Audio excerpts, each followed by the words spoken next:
Christian comedy, okay? It's not rude, it's not mean, and it is not funny. But I'm really grateful to be up here. Not really, I'm really nervous. Martin, can I get a glass of holy water? Oh, sorry, wrong church. I don't know why I let Martin talk me into this. This is scarier than when I shared the Lord with my mother. If you knew my mother, you would get that joke. But I'll tell you a little bit about myself. I'm married to a foot doctor. I'm an accountant, so you can just imagine the excitement at our house.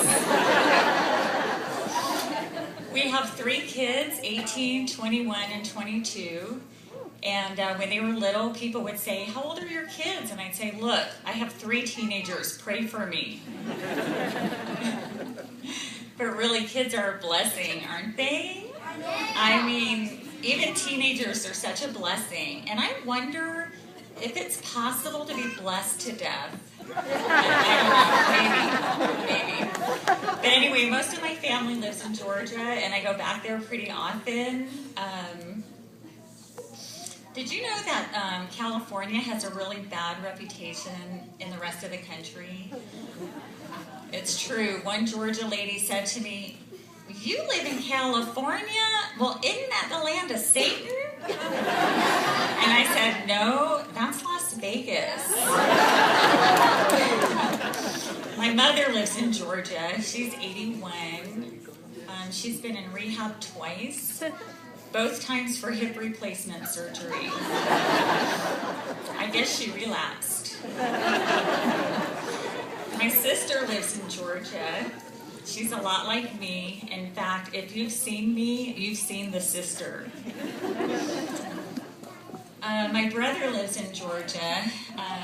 He's not a believer yet.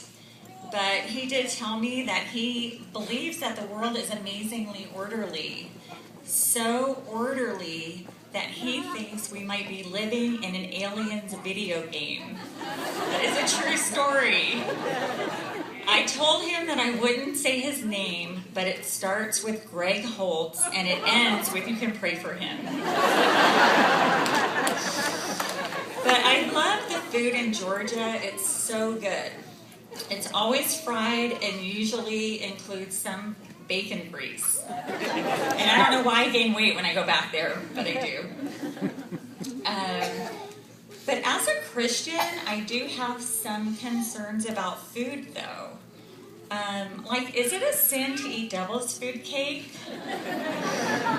I don't know. And I'm so happy that I'm free to eat ham. But have you ever heard of Black Forest ham? It's kind of scary. Or, what about pigs served in blankets? A little creepy and unsanitary, I think. And pork butt, it's just offensive. Don't eat that. But God is so good, isn't He? He blesses us with family and children and food and His Word, the Bible. And I do have a question about the Bible, though. Peter and John, friends or more like frenemies? I mean, I can't help but notice in the Gospel of John how John refers to himself as the disciple whom Jesus loved. And he puts all this stuff about Peter in his Gospel, about how Peter denies Jesus 3 times, and how Peter wants to fight the soldiers in the garden, and how Peter runs to the empty tomb, but he doesn't know what's going on.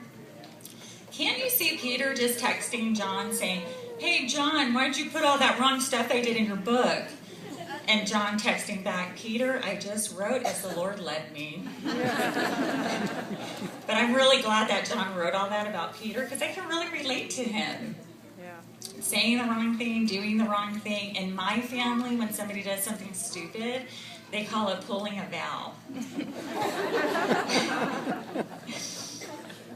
And I give Peter credit, though. I mean, Jesus gave him the keys to the kingdom. Peter preaches to Cornelius that ushers the Gentiles into the kingdom.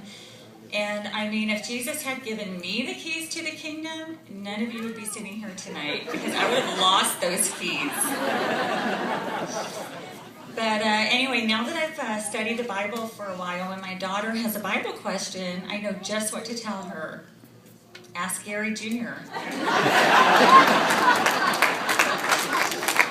But I've learned some things from Pastor Gary Sr. since I've been here. I don't tell people to drop dead anymore. Now I just say, die to yourself. And I've learned that apparently I've been gifted by the Spirit as a Christian. I've been gifted. I'm still trying to figure out what those gifts are, though. But I know one gift that I definitely have. I actually work for my husband at his office.